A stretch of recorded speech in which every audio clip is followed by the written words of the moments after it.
Hi everybody. It's almost Sunday afternoon on a beautiful day in Savannah, Georgia, and I thought that I would make a triple chocolate cake. It is in the Sturtz Family Cookbook, which some of you have, and I'm not sure it qualifies as a homemade cake because we start with a mix, but I'm making it in my home and I think it qualifies for us. Here are the ingredients that we're using. I'm using a Devil's Food cake. We have 1 package of instant chocolate pudding. That will be mixed with a 1/2 cup of vegetable oil and a 1/2 cup of water.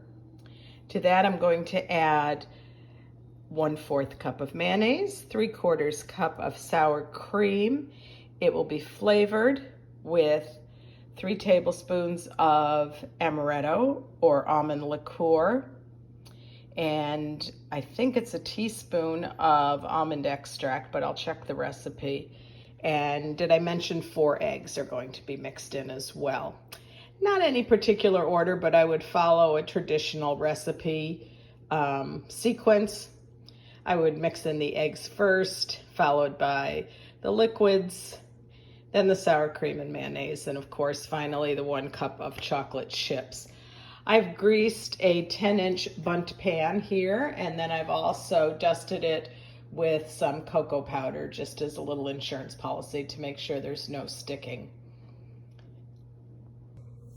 Another tip that I would have for this cake would be to test it very carefully before you take it out of the oven.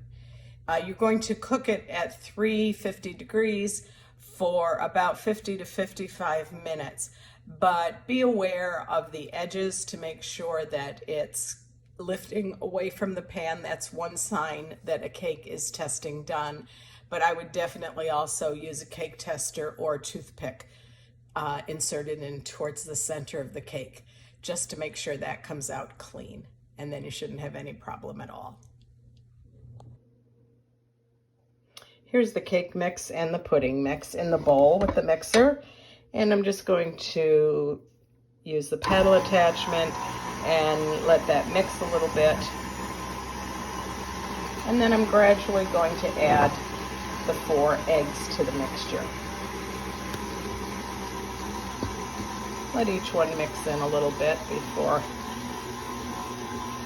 letting the next one fall in.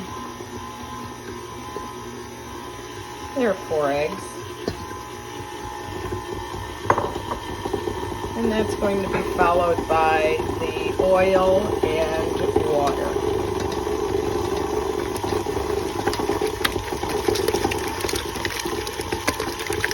This would be a good time to stop and scrape down the bowl, making sure everything is getting mixed properly.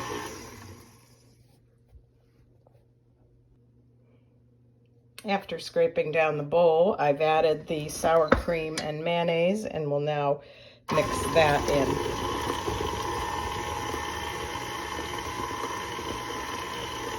With these mixers, just my own trick is I sort of lift that bowl up a little bit, and it seems to help scrape along the sides, just a little bit out of its seat.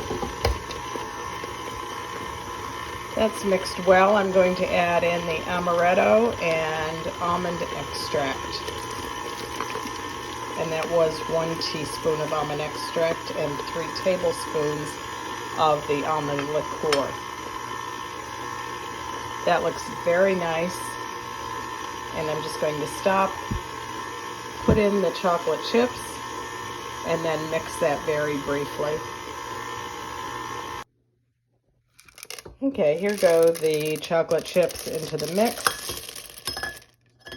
And then briefly, I'm going to lift the bowl. I was just thinking, this is really a vintage mixer. I think it's a 7.5 quart KitchenAid, but well, oh, it's coming on 50 years old. But gosh, has it been good to me. There we go. Chocolate chips are all mixed in. And take this off, put it in the bundt pan, ready for the oven.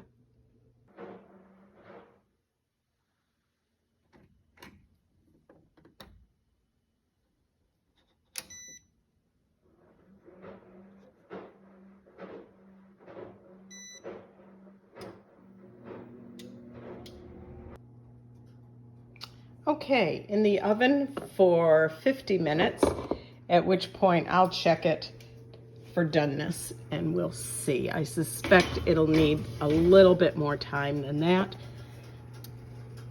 but I'll let you know. Cake is out of the oven after about 50 minutes. You can see that the edges have lifted away from the sides of the pan, and when I inserted a toothpick well into the center of the cake, it does come out clean. I'm going to let it cool for a few minutes and then turn it out onto a cake pan.